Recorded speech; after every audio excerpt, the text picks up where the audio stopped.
Hello.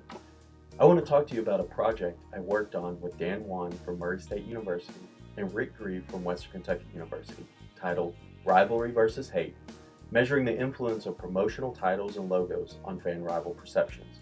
This will be published in the Journal of Applied Sport Management.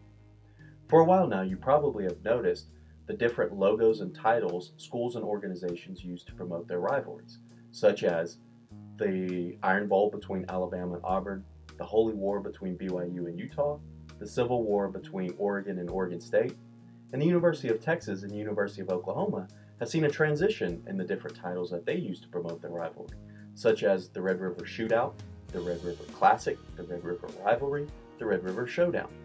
So we started to wonder how the severity of the wording used in these logos and titles influenced fan perceptions of outgroup members.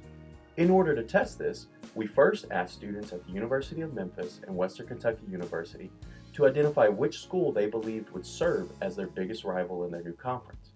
It was important to use these two schools because they recently changed conferences and therefore didn't share the annual and historical rivalries that other schools and other conferences may. Once we identified which schools would serve as the rivals, we developed two different logos and titles. One was a neutral logo and title, one was a negative logo and title. The neutral logo and title, using Memphis as an example, who identified Cincinnati as their biggest rival, read the Red and Blue Rivalry. The negative title, using Memphis as the example, read 481 Miles of Hate, the approximate distance between Memphis and Cincinnati. Once we identified those two different logos and titles, we then exposed students to one or the other title and logo, and then asked them to report their perceptions of the rival team. What we found was students exposed to the neutral title, so the one using the word rivalry, were less likely to support the rival team when they played someone else. However, students exposed to the negative title, the one using the word hate, reported that their rival fans behaved more poorly.